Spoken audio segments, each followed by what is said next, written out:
Magandang hapon po mga kapatid sa pananampalataya. Ito po ang araw ng unang linggo ng Kwaresma. Sama po natin ngayon sa ating Santa Misa ang mga sumusunod na intensyones. Para sa pasasalamat ni na Pamilya Bacchiano, Pamilya Soliven, Pamilya ni na Remedios Castro. Para sa espesyal na kahilingan ni na Emeline Guevara Angeles, pamilya ni na Lenin at Evelyn Malang, pamilya ni na Eduardo Giros, pamilya Paldeng, Mary Manette Pineda, Maribel Mandela, Angie Bondok Liklikan, pamilya ni na Amelia Baby Ulyan, Elian Micael De Jesus, Getulio Bulaon, Madonna Torrijos. Para sa mabilis na kagalingan at kaligtasan ni na Nora Simbol, Maylin Soberano, Benson Ong Sr., Carmelita Tiglao, Nilo Udan, Cecil Kiambao, Luther Lopez, Remio Pangan, at ang mga kapatid nating may karamdaman.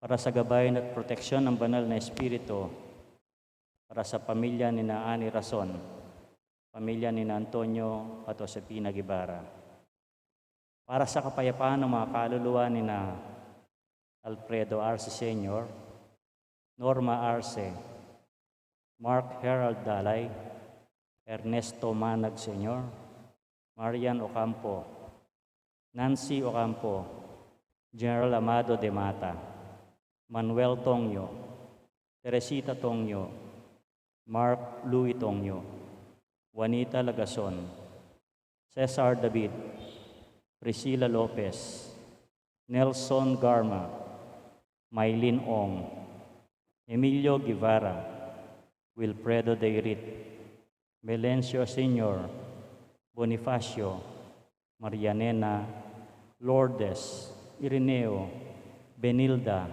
Juan Pablo, Paulo Paz, Marian Oligerio, Ronald Sadsad, Eddie Maano, Richard Manabat, Rosel Cortez, Remedios Soliven, Esperanza Molina, Onofre Sr. at Feli Villanueva, Mario Benson, Benjamin at Isabel Lagman, Armenio Ariam, Bartolome Bagay, at ang mga kaluluwa sa purgatorio. At ganun din para sa kaligtasan ng bawat isa sa atin laban sa COVID-19, para sa mabilis na kagalingan ng mga kapatid nating dinapuan ng pandemyang ito, para sa kapayapaan ng mga kaluluwa ng mga kapatid nating yumao dahil sa COVID-19, para sa kaligtasan ng ating mga kapatid na frontliners.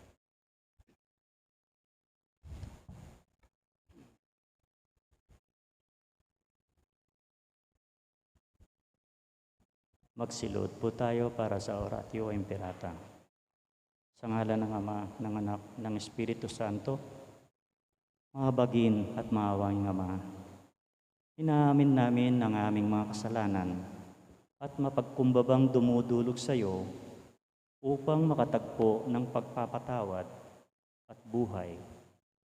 Nagsusumamo kami sa iyo sa upang hingi ng iyong patnubay laban sa COVID-19 na nagpapahirap sa marami at kumitil ng mga buhay. Tunghayan mo kami ng may pagmamahal at ipagadya kami ng iyong mapaghilom na kamay mula sa takot sa kamatayan at karamdaman.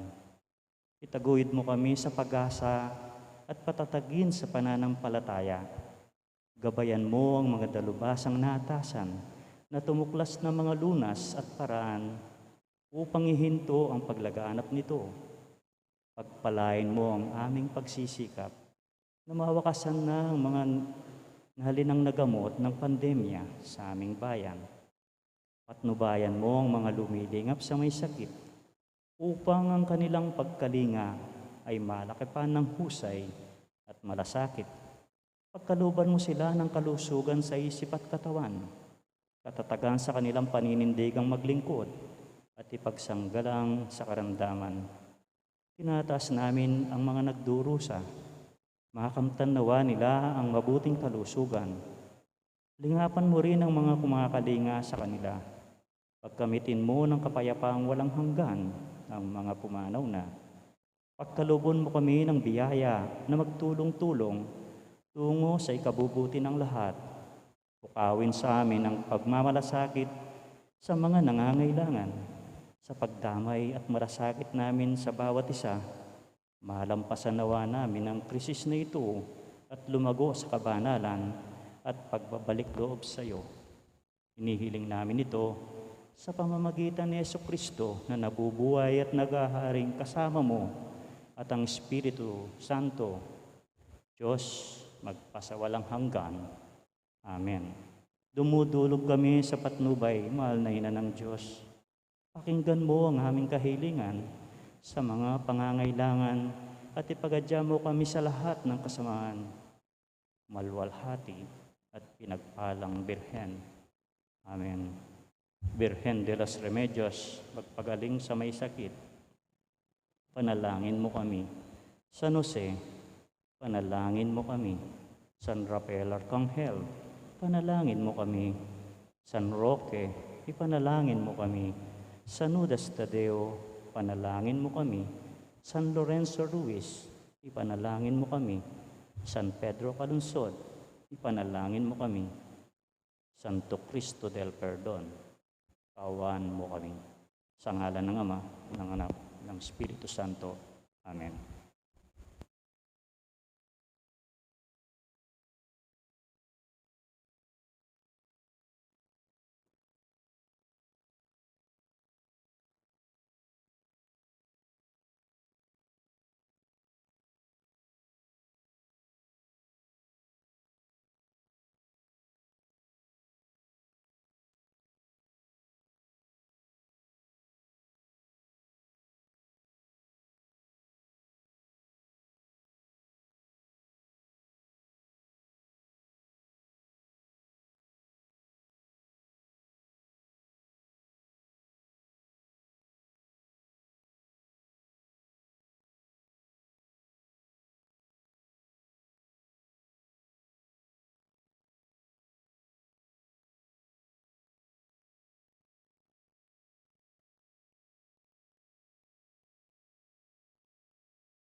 Bilang isang pamilya ng Diyos, tayo ay nagkatipon-tipon lahat dito sa ngalan ng Ama, ng Anak at ng Espiritu Santo. Amen. Ang pagpapala ng ating Panginoong Hesukristo, ang pag-ibig ng Diyos Ama at ang pagkikipagkaisa ng Banal na Espiritu naway sumainyong lahat. At sumainyo rin. Mga kapatid, atin po ngayong aminin at pagsisihan ang ating mga pagkukulang upang tayo ay marapat na gumanap dito sa banal na pagdiriwang.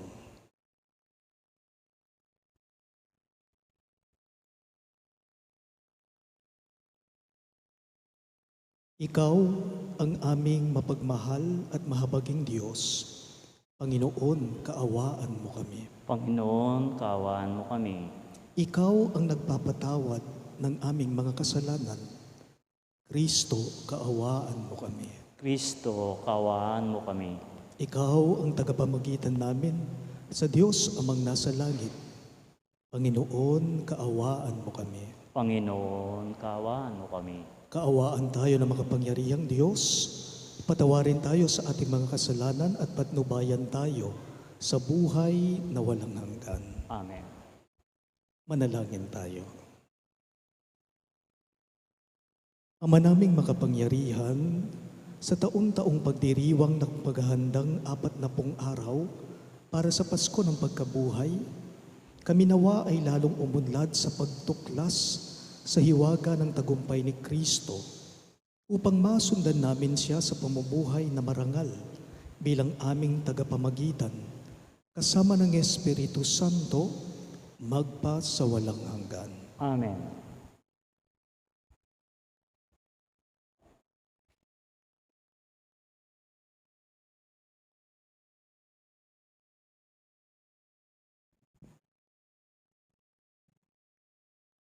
Pagbasa mula sa aklat ng Deuteronomio. Sinabi ni Moises sa bayan, ang mga unang bungang inyong iaalay ay kukunin ng saserdote at ilalagay sa harap ng altar. Pagkatapos ay saysayin ninyo ito sa harapan ng Panginoon. Isang paggalagalang Arameo ang aming ninuno. Maliit ang kanyang sambahayan nang magpunta sila sa Ehipto upang doon makipamayan.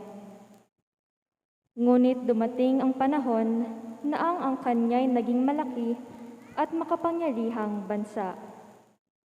Hindi mabuti ang ginawang pakikitungo sa amin ng mga Ehipsyo.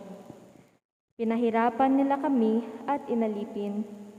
Kaya dumulog kami sa inyo, Panginoon, Diyos ng aming mga ninuno, at dininig ninyo kami.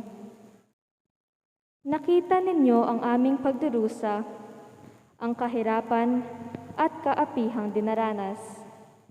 Sa pamamagitan ng inyong kapangyarihan na mga kakilakilabot na gawa at mga kababalaghan, inalis ninyo kami sa Ehipto at dinala sa lupaing itong sagana sa lahat ng bagay. Kaya narito ngayon, Panginoon, ang unang bunga ng aming mga pananim sa lupaing ibinigay mo sa amin. Pagkasabi noon, ang dala ninyo'y ilalapag sa harap ng altar, saka kayo luluhod upang sambahin ang Panginoon. Ang salita ng Diyos. Salamat sa Diyos. Salmong tugunan. Poon ko, ako'y samahan sa dusa at kahirapan.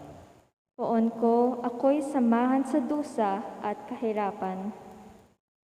Siyang naghahangad ng pagkupkop ng kataas-taasan at nananatili sa kalinga niyong makapangyarihan, makapagsasabi sa kanyang Panginoon, muog ka tahanan, ikaw ang aking Diyos, ang Diyos na tangi kong pagtiwalaan. Poon ko, ako'y samahan sa dusa at kahirapan. Di mo aabuting ika'y mapahamak at walang daratal, kahit anong uring mga paghihirap sa iyong tahanan. Susuguin niya ang maraming anghel, silang susubaybay, kahit sa ang dako ikaw maparoon, tiyak iingatan. Poon ko, ako'y samahan sa dus at kahirapan. Sa kanilang palad ay itatayukat silang magtataas, nang hindi masaktan ang mga paa mo sa batong matalas. Kahit ang tapakan mo ay mga leon, ahas na mabagsik, di ka maaano sa mga serpiente at leyong bababangis. Poon ko, ako'y samahan sa dus at kahirapan. Ang sabi ng Diyos, aking ililigtas ang tapat sa akin, at iingatan ko ang sinumang tao ay ako'y kikilalanin.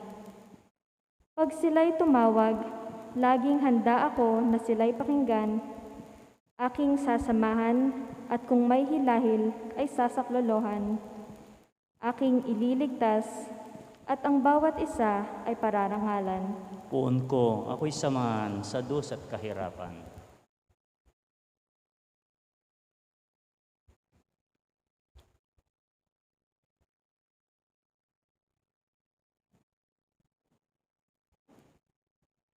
Pagbasa mula sa sulat ni Apostol San Pablo sa mga taga-Roma. Mga kapatid, ito ang sinasabi ng banal na kasulatan. Malapit sa iyo ang salita, nasa iyong mga labi at nasa iyong puso. Ibig sabihin, ang salitang pinangangaral namin tungkol sa pananampalataya. Kung ipahahayag ng iyong mga labi na si Jesus ay Panginoon at mananalig ka ng buong puso na siya'y muling binuhay ng Diyos, maliligtas ka. Sapagkat nananalig ang tao sa pamamagitan ng kanyang puso at sa gayoy napawawalang sala at nagpapahayag sa pamamagitan ng kanyang labi at sa gayoy naliligtas. Sinasabi ng kasulatan, hindi mabibigo ang sinumang nananalig sa Kanya. Walang pagkakaiba ang katayuan ng Hudyo at ng Griego. Iisa ang Panginoon ng lahat at Siya ang nagkakaloob ng Kanyang kayamanan sa lahat ng tumatawag sa Kanya. Sapagkat sinasabi sa kasulatan, maliligtas ang lahat ng tumatawag sa pangalan ng Panginoon. Ang salita ng Diyos. Salamat sa Diyos. Magsitayo po tayo para parangalan ng mabuting balita.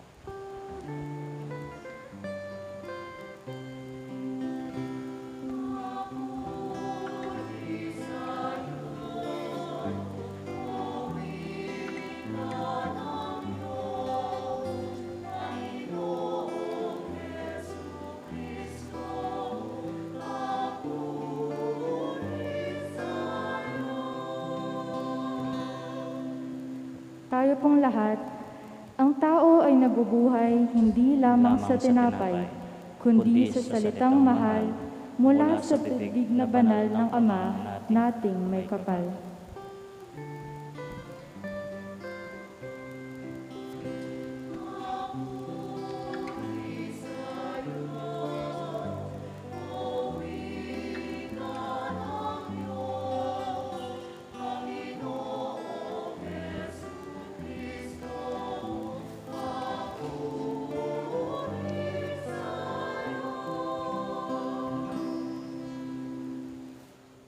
Sumainyo ang Panginoon. At sumainyo rin. Pagbasa mula sa Ebanghelyo ayon kay San Lucas. Papuri sa iyo, Panginoon.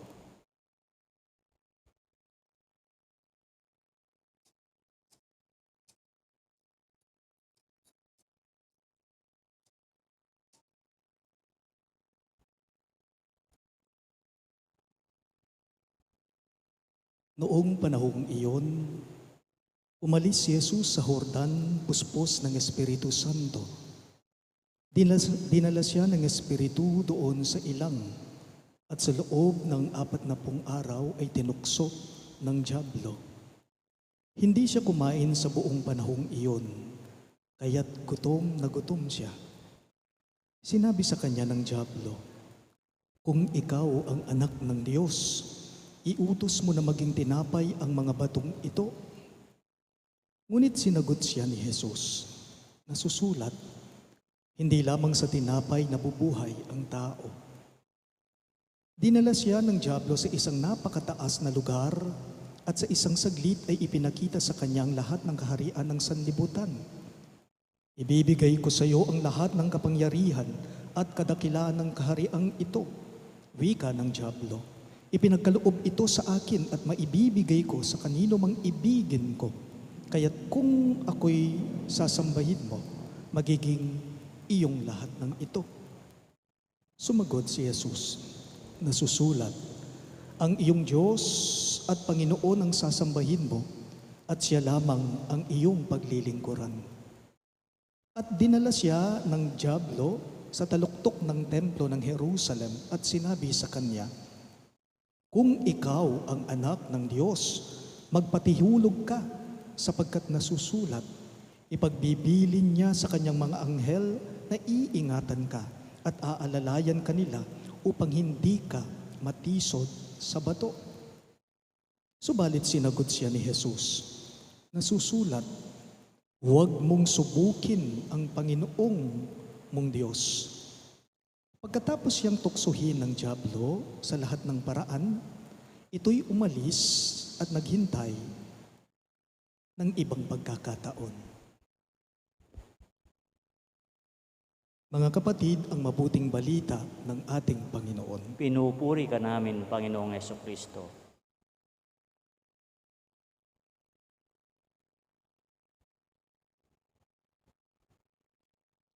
Magandang hapon po sa inyong lahat. Magandang hapon po, Amaw. May kabarkada po ako, may kaibigan ako na sa tuwing pumapasyal po ako sa kanila, sa lugar nila, sa baryo nila, makikita mo yung mga bata sa kanila na ginagawa nilang playground ang kalsada. Kapag pumunta ako sa kanila, sa baryo nila, makikita mo yung mga bata naglalaro, naghahabulan sa daan.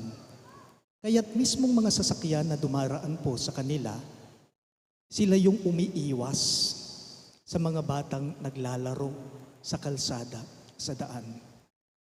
Binibiro ko nga po itong kaibigan ko, kako sa kanya, o Brad, keniking kayo at naking karakalpuga. Ako kaya. Meaning, o Brad, dito sa inyo, bakit naglipa na ang mga bata? Kako sa kaibigan ko. Speaking of children, alam po ninyo ang mga bata, halimbawang naglalaro sila. Let's say ang laro nila, habulan. Ang bata, kapag hinahabol niya ang kalaro niya, ang bata wala na siyang pakialam pa sa paligid niya. Kung ano man ang tatamaan niya, wala siyang pakialam. Kung ano man ang nakapaligid sa kanya. Kasi nakatuon yung atensyon niya, focus siya, na mahahabol at mahahabol niya yung kalaro niya. Kaya't ang mga bata po kapag ka naghahabulan yan, kay tao ka man o sasakyan ka man, ikaw at ikaw mismo ang iiwas sa kanila or else they will be harmed. This is what the gospel is about today, this first Sunday of Lent. Ito po ay tungkol sa panunukso ng dyablo kay Jesus sa disyerto. It's about the temptation of Christ Jesus in the desert. Tanong, ano ba ang tukso? Ano ba ang tukso? What exactly is temptation? Aing tukso, kuna na kamay na, amuyuta na ka, at potang may amuyot na ka, ing ega na ganaking paligod mo kanita, malabog na, ang gaking ala na kang akakit pa kanita, may ngari na kang mabulag kanita.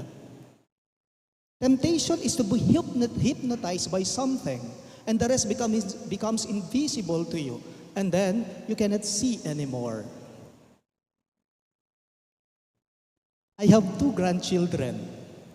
May 2 apo po ako, yung mas nakababata, ang pangalan niya, Chacha. Ang apo kong ito, kapag ka dinadala siya ng mama niya dito sa parokya, kapag ka nandito po sa parokya, yung apo ko, si Chacha, sa akin magpapakyut at magpapakyut siya. Naiintindihan ko, bakit? Kasi bata pa. Wala pang gaanong alam Hindi pa niya lubusang naiintindihan ang mga bagay-bagay. Pasulyap-sulyap po ang tingin sa akin nitong apo ko kapag ka nasa parokya siya, sa kumbento. Pero sa totoo po, nagpapapansin siya. Bakit? Kasi may kailangan siya sa akin. At inyamong burikan ako. Ining apo ko, paipansin niya, lawan-lawa na ako, pasalikot mo. Minsan napansin ko siya, tingin siya ng tingin sa akin. Kaya't ang ginawa ko, kinausap ko siya. Nakipagkwentuhan ako sa kanya. Tinanong ko siya, kako, sa apo kong ito, kay Chacha, Cha, may gusto ka niyan? Sige, anong gusto mo? Kako sa kanya. Tapos tiningnan niya ako at nagsalita itong apo ko. Sabi niya, bisa ko pong Jollibee, bisa ko pong spaghetti, bisa ko pong chicken joy, bisa ko pong sundae, bisa ko pong french fries. O sige, kako sa kanya, ipabibili kita ng gusto mo. To cut the long story short, kapag ka nasa harapan na po ni Chacha, yung lahat ng gusto niya, Jollibee, sige, kain ng kain yan, yung apo ko. Yung iba sa inyo, kilala nila, chubby po, medyo matabaya, itang apo ko. Sige, kain ng kain yan, hahayaan ko lang. Hanggang sa kakausapin ko siya, O Cha, busog ka na yan. Hindi na niya ako tinitingnan pa. Sige, kain pa rin ng kain. Wala na siyang naririnig. Hindi na niya ako pinapansin. Wala na siyang nakikita.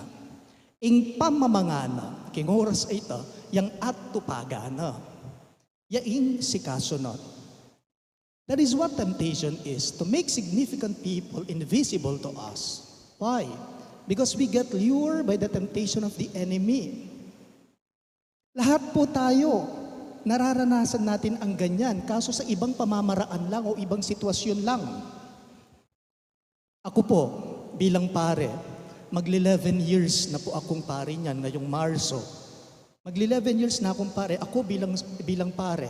Ang dami ko na pong narinig at ang dami ko pong nakitang mga nasirang pamilya.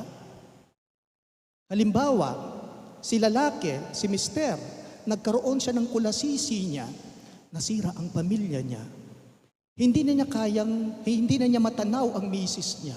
Hindi na niya matanaw ang mga anak niya. Hindi na niya matanaw ang pamilya niya at ang mga taong nagpapahalaga at nagmamahal sa kanya. May siloya, ketang babae. May tuksuya, may nabuya. Ano pa? Si mister pa rin, hayon, nalulon sa masamang bisyo. Sugal, sabong, nasira ang pamilya niya. Bakit? Ano bang ginawa niya? Bakit nasira ang pamilya niya? Kasi yung mismong bahay nila, nakuha niyang na isang lot. You see, hindi naman po tayo mga bata. Hindi naman po tayo mga musmos na bata. No. But this kind of temptation happens to us. And that includes me. We are gifted. Given, having possession. Pero kung minsan kita mo kasi, payamuyot ta na. Potang may kwata na may naala na. Inyapin maging malabog na yung ega na ganakikatam hanggang alata ng akakit king paligid tamo. Kasi sentrune, ing atensyon tamo, ketang may namuyot, ketang tukso inyami kasala tamo. Kaya nagkasala tayo. May dati po akong parokyano. May 200 peso bill po siya. Ining 200 pesos na mipay dya, sinulag po yun, lumipad. Siyempre, yung atensyon niya ay habulin niya. Yung pera niya, lumipad pera yan. Alam po ninyo, habang hinahabol niya, yung pera niya, yung 200 peso bill niya, sa hindi niya kamalayan, sa hindi niya inaasahan, hayun, may paparating na sasakyan. Nasagasahan siya ng single, ang masaklap pa, na hospital siya. That is temptation. To make us believe that this is what matters. And then at the end of the day, it is going to be regret. It is going to be regret. Pinag-uusapan natin ng tukso. Pisasabihan tayo po, ing amuyot, na ning jablo, ing pamanukso. Based on my own experience, kamakailan lamang po, halos 1 linggo pa lamang po ang nakakaraan. Pumunta ako ng hospital. Kasi hindi ko na matiis yung iniindang sakit sa paa ko. Kasi po sumumpong yung goutritis ko, yung gout ko sa right foot ko. Ang sakit, kumikirot. Paggabi, ang gabi ginagawa kong umaga. Gising ako paggabi kasi hindi ako pinapatulog, kumikirot. Sa umaga naman natutulog ako. Yung gout ko, hindi ko na matiis. Ang ginawa ko, kailangan ko lang pumunta ng ospital. Magpapatingin na ako sa doktor. So nagpatingin ako. Sabi ng doktor, kailangan ko daw magpa-blood chem, magpa-test. So the following day, nagpa-blood chem ako. Lumabas na yung test result. So kailangan kong balikan yung doktor, yung specialist ang tumingin sa akin. So habang naghihintay ako sa may clinic ng hospital, marami kaming naghihintay kasi kailangan pasahin sa akin ng doktor yung mga resulta nung test ko. Kaya yung iba hindi ko naiintindihan. So habang naghihintay kami, kasama ng mga ibang naghihintay din sa doktor, yung isa pong kasama naming naghihintay na nakaupo din, inalis po niya yung face shield niya. Akala ko sa mga hospitals, ang requirement lang face mask. Required pa rin po pala sa mga hospitals magbasa hanggang ngayon, pati face shield. So inalis niya, wala yung face shield niya, tapos yung face mask niya hanggang sa leeg niya. So tinitignan siya ng mga kasama kong nakaupo doon. So ako, sa isip ko, magmamalasakit ako. Ang ginawa ko, nilapitan ko po yung babae. Tapos kinausap ko po, kako sa kanya, "Ma'am, excuse po, pwede po ba ninyong pakiayos yung face mask ninyo at pakisuot po yung face shield ninyo, protocol lang po." Kako sa kanya. At naking kasanting pa nga sabi, alam po ninyo ang sinabi, ang ginawa ng babaeng ito, pagkatapos ko siyang kinausap, tiningnan ako na para bang nanlilisik ang kanyang mga mata. Tapos ang sabi niya sa akin, "Huwag mo kong pakialaman. Kung may mai-infect man dito, hindi ikaw yon, ako yon," sabi niya. Sa mga oras na yon, natitempt ako. Matutukso ko. Napatulan ko na itong taong ito. Nagmamalasakit lang ako. Ako pa yung napasama. Pero alam po ninyo, mas nangibabaw pa rin po sa akin sa mga oras na yon na intindihin ko na lamang siya. Yung iniisip ko na lamang sa mga oras na yon, baka summa cum laude yung mga test results niya, siguro kaya ganyan siya. Kako, inintindi ko na lang siya, hinayaan ko na lamang po siya. Total, siya naman ang magdadala nun, hindi na ako.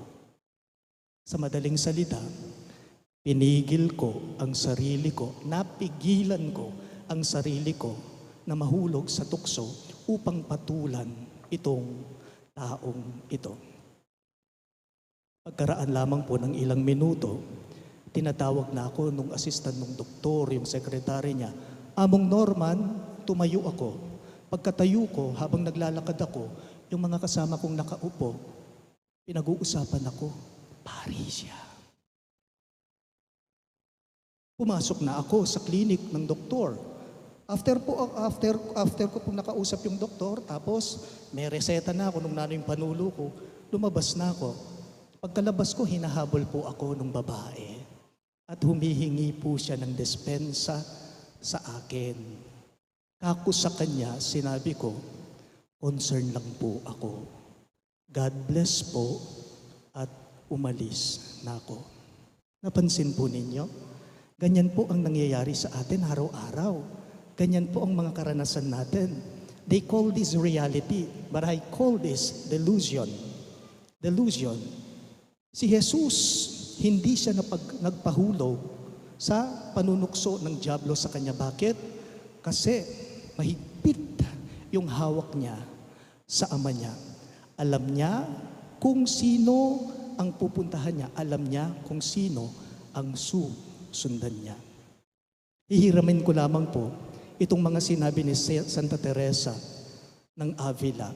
Sabi po niya, hihiramin ko itong mga sinabi niya. Saint Teresa of Avila, sabi po niya, "Only God suffices. God alone suffices." Sana po lahat tayo, ngayong naglalakbay po tayo ng 40 days, 40 araw na pagsasakripisyo ngayong panahon ng Kwaresma, sana lahat po tayo May we be able to change our minds about the way we think. Hindi lamang po ang mga isip natin. May we be able also to change our hearts about the gospel that we ignore. And may we be able to change also our ways about our sins. Paano ba tayo kapag nahaharap tayo sa tukso? Are we powerless before the temptation?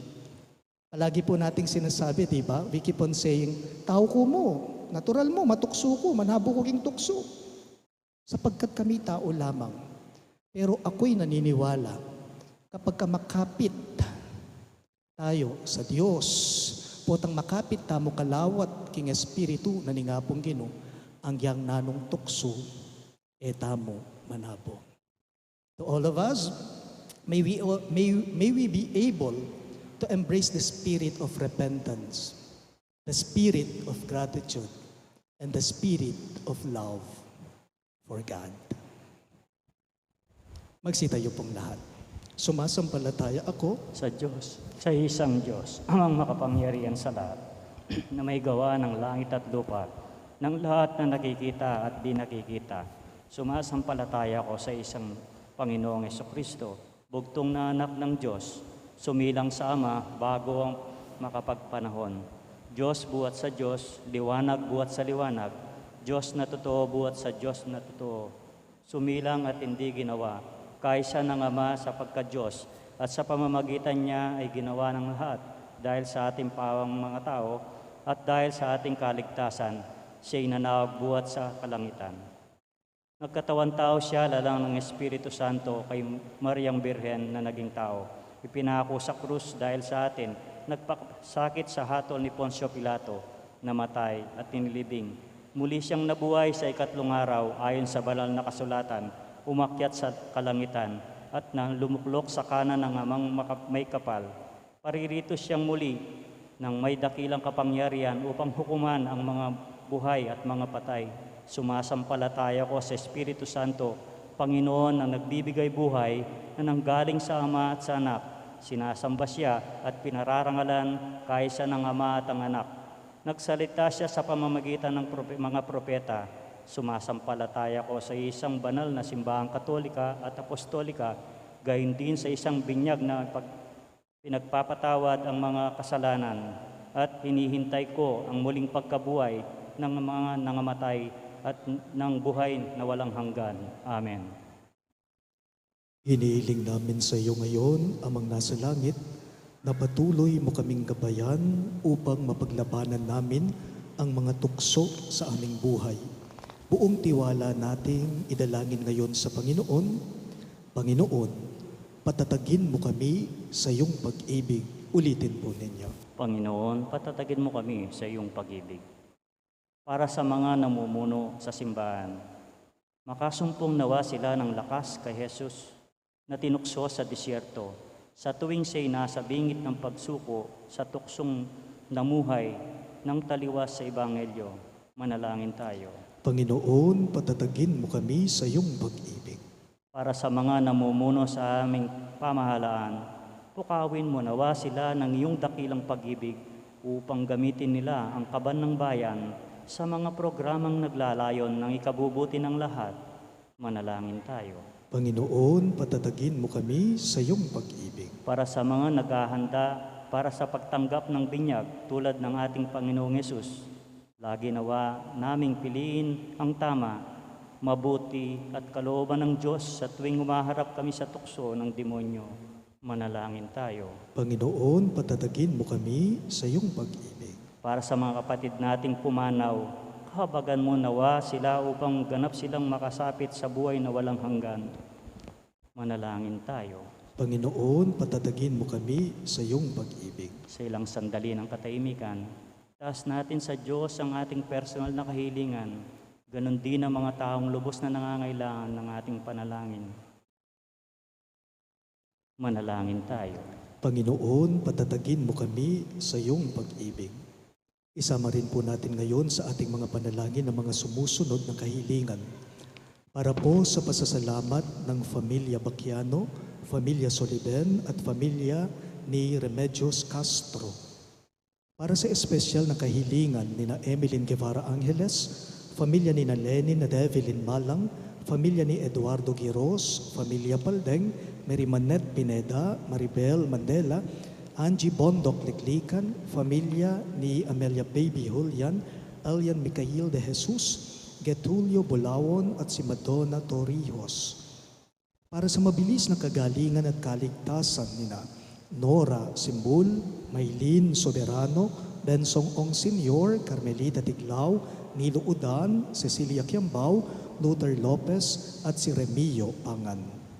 At para sa paggamay at proteksyon ng banal na espiritu sa pamilya ni Annie Razon at sa pamilya ni na Antonio o Josefina Guevara.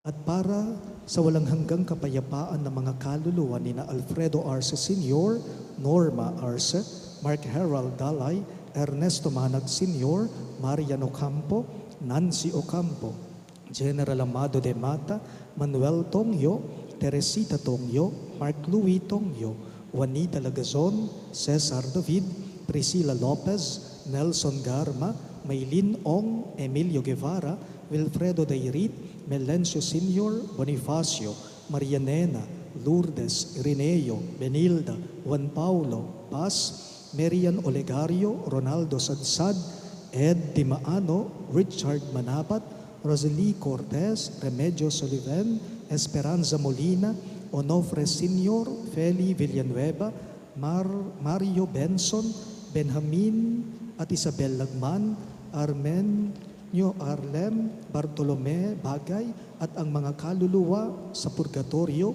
ipanalangin natin sa Panginoon. Panginoon, patatagin mo kami sa iyong pag-ibig. Ama naming makapangyarihan, ikaw ang aming matibay na tanggulan sa harap ng bawat tukso at pangamba. Patuloy mo nawa kaming isang galang at patnubayan upang makapamuhay kaming banal at naaayon sa iyong salita. Ito po'y hinihiling namin alang-alang kay Kristong aming Panginoon. Amen.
Magsitayo po tayo para sa pag-iinsenso.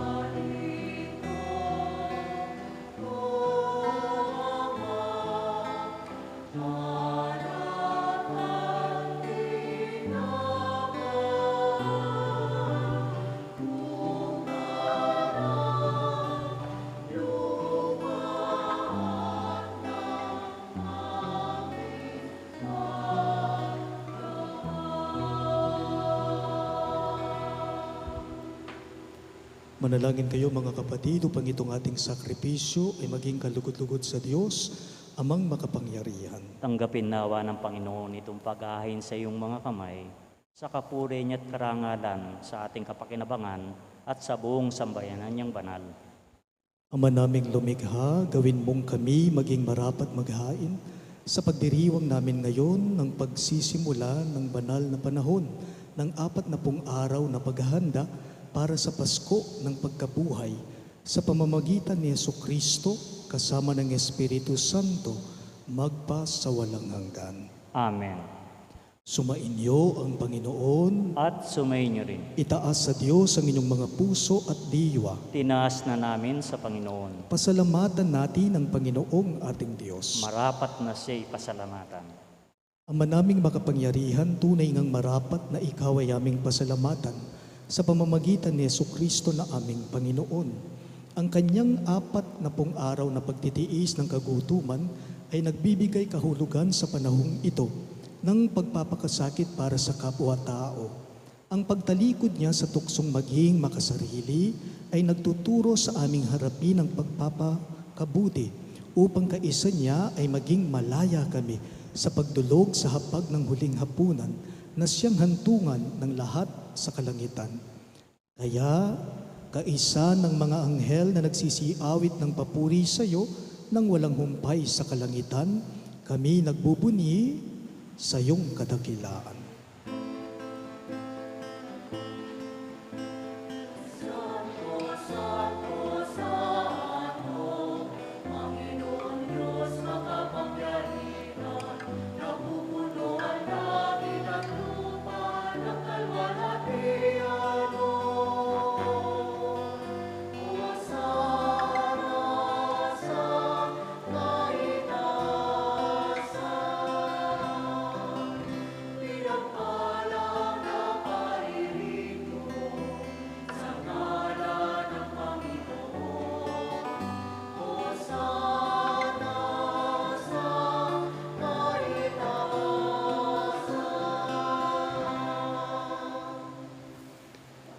Ama naming banal, ikaw ang bukal ng tanang kabanhalan, kaya't sa pamamagitan ng iyong Espiritu, gawin mong banal ang kaloob na ito, upang para sa amin maging katawan at dugo ng aming Panginoong Hesukristo. Bago niya pinagtiis ang kusang loob na maging handog, hinawakan niyang tinapay, pinasalamatan kanya, pinaghati-hati niya iyon at iniabot sa kanyang mga alagad at sinabi, "Tanggapin ninyong lahat ito at kanin. Ito ang aking katawan na ihahandog para sa inyo."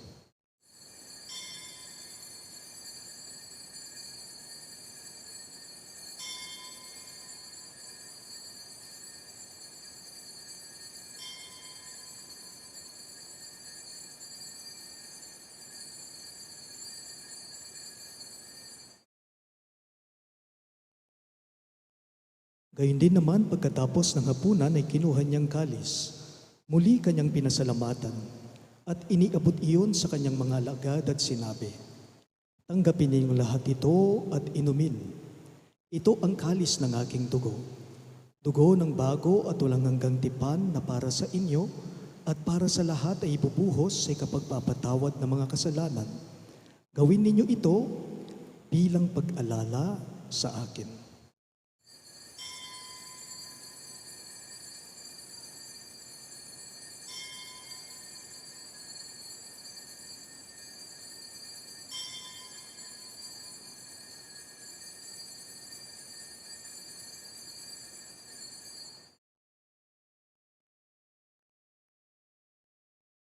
Ating ipagdangal ngayon ang misteryo ng ating pananampalataya.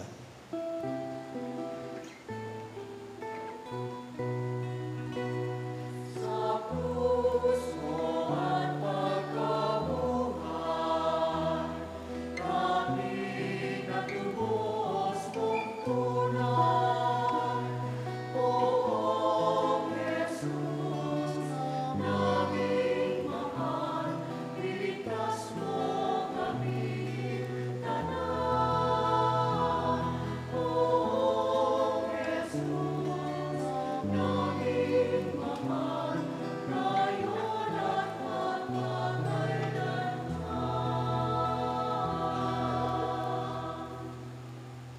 Ama, ginagawa namin ngayon ang pag-alala sa pagkamatay at muling pagkabuhay ng iyong anak. Kaya't iniaalay namin sa iyo ang tinapay na nagbibigay buhay at ang kalis na nagkakaloob ng kaligtasan. Kami nagpapasalamat dahil kami iyong minarapat na tumayo sa harap mo para maglingkod sa iyo. Isinasamo namin kaming magsasalo-salo sa katawan at dugo ni Kristo ay mabuklod sa pagkakaisa sa pamamagitan ng Espiritu Santo. Ama, lingapin mo ang iyong simbahang laganap sa buong daigdig. Puspusin mo kami sa pag-ibig. Kaisa ni Francisco na aming Santo Papa, si Florentino ang aming obispo, si Pasiano ang aming obispo emerito at ng Tanang Kaparian. Alalahanin mo rin ang mga kapatid naming nahimlay nang may pag-asang sila'y muling mabubuhay, lalong-lalo na sina Alfredo Sr., Norma at Mark Harold. Gayon din naman lahat ng mga pumanaw. Kaawaan mo sila't patuloyin sa iyong kaliwanagan. Kaawaan mo't pagindapatin kaming lahat na makasalo sa iyong buhay na walang wakas. Kaisa ng mahal na Birheng Maria na Ina ng Diyos, kaisa ng mga apostol at ng lahat ng mga banal, si San Jose at si San Judas Tadeo na aming patron na namuhay dito sa daigdig ng kalugod-lugod sa iyo. May pagdiwang nawa namin ang pagpupuri sa ikararangal mo sa pamamagitan ng iyong anak na aming Panginoong Heso Kristo.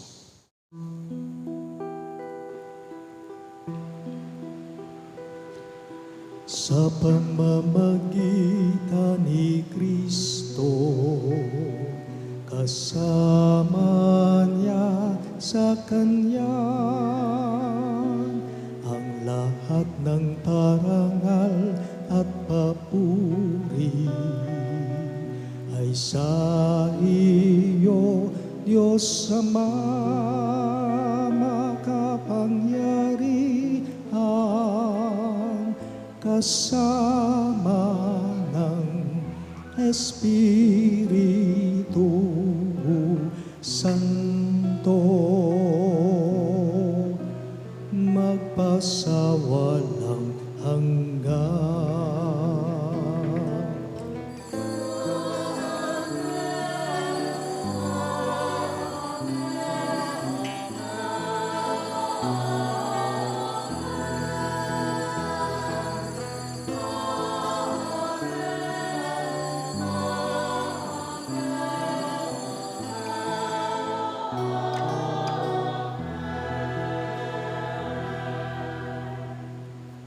Bilang mga anak na inampon ng ating mahabaging Diyos, lakas loob natin ngayong dasalin ang panalangin itinuro ni Jesus sa atin.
Hiniling namin kami yadya sa lahat ng masama, pagkalooban ng kapayapaan araw-araw, iligtas sa kasalanan at ilayo sa lahat ng kapahamakan, samantalang aming pinananabikan ang dakilang araw ng pagpapahayag ng tagapagligtas naming si Yesu Kristo. Sapagkat iyong kaharian at ang kapangyarihan at ang kapurihan magpakailanman.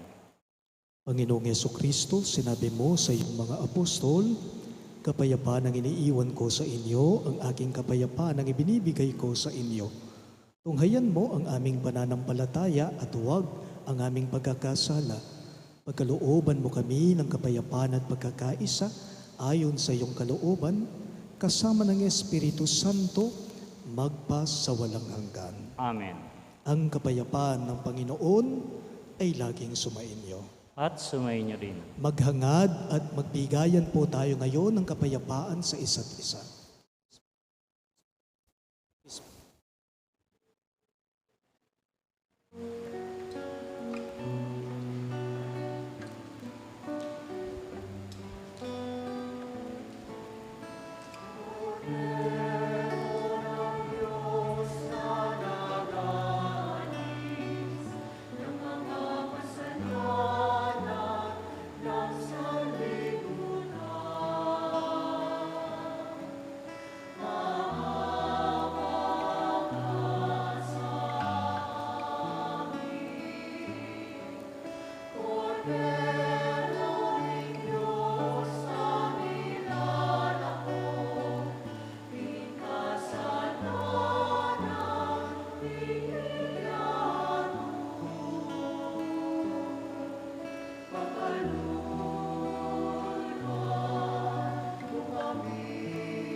Naririto ang ating maawaing Diyos, si Yesu Kristo. Siya ang kordero ng Diyos na nag-aalis ng mga kasalanan ng sanlibutan. Mapapalad ang mga inaanyayahan sa piging ng kordero. Panginoon, hindi ako karapat-dapat magpatuloy sa iyo, ngunit sa isang salita mo lamang ay gagaling na ako.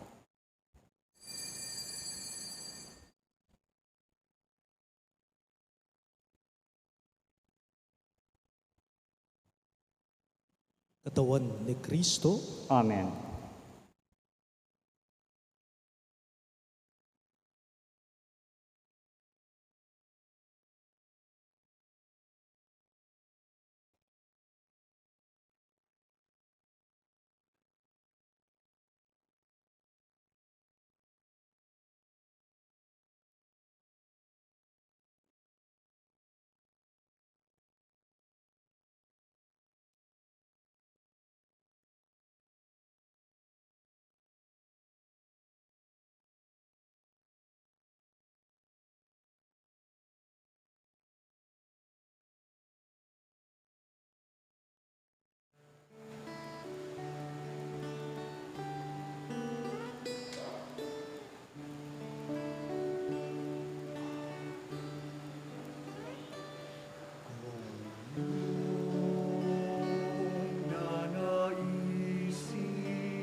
Magsitayo po tayo.